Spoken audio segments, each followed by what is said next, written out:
আসসালামু আলাইকুম প্রিয় দর্শক, চলে এলাম ক্রিকেট নিয়ে। বাংলাদেশ নিউজিল্যান্ডের টি-20 সিরিজের বাংলাদেশের স্কোয়াড দেখে আমি অবাক হয়ে গেলাম। দেখলাম যে এক ঝাঁক অতিথি পাখিরা যেমন সিজনে দেশে আসে আবার চলে যায়, ঠিক তেমনি ওরাও একটা সময়ের জন্য দলে থাকে আবার দল থেকে চলে যায়।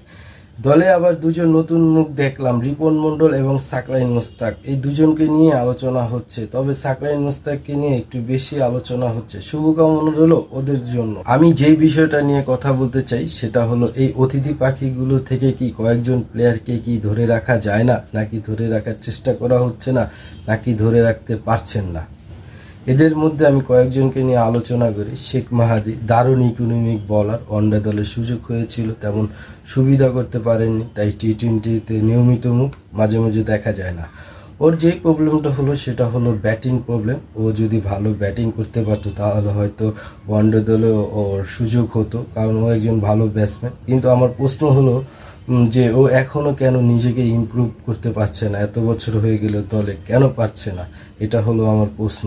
তারপরে যদি কথা বলি, বাংলার ম্যাক্সওয়েল খ্যাত ব্যাটসম্যান শামীম পাটোয়ারি দারুণ শটস খেলে, পাওয়ার হিটিং খেলে। ও ওয়ানডেতে সুযোগ পেয়েছিল কিন্তু সেখানে তেমন সুবিধা করতে পারেনি। টি-20তে নতুন মুখ, আবার তাকেও দেখা যায় না।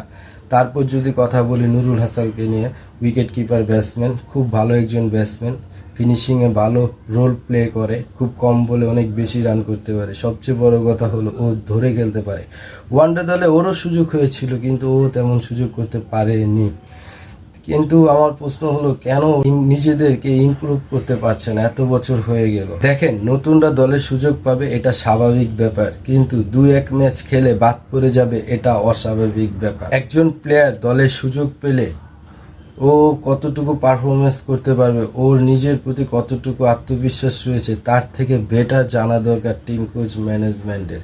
যদি তারা এত আত্মবিশ্বাসের সাথে যদি প্লেয়ার সিলেক্ট করতে পারে, প্লেয়ারদেরকে দলে সুযোগ দিতে পারে, তাহলে প্লেয়াররা হারিয়ে যায় না, জাতীয় দলে পারফর্ম করে।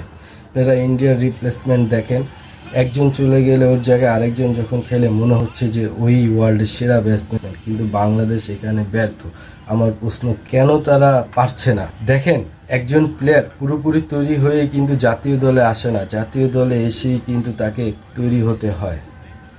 কারণ আপনি যদি একজন ব্যাটসম্যানের দিক চিন্তা করেন তাহলে দেখবেন যে ও যখন নতুন জাতীয় দলে আসে, তখন জাতীয় দলের হয়ে যখন ও ইন্টারন্যাশনাল খেলে, তখন কিন্তু তাকে বিশ্বের সবচেয়ে সেরা সেরা বোলারদের ফেস করতে হয়, সর্বোচ্চ গতি ফেস করতে হয়, যারা বলে কয়ে আউটসুইং, ইনসুইং, বাউন্স, ইয়র্কার মারতে পারে, তাদেরকে ফেস করতে হয়। অতএব একজন প্লেয়ার পুরোপুরি তৈরি হয়ে জাতীয় দলে আসে না, জাতীয় দলে এসেই তাকে তৈরি হতে হয়। কিন্তু এখন পর্যন্ত বাংলাদেশে কোনো ব্যাটসম্যান তৈরি হতে পারেনি।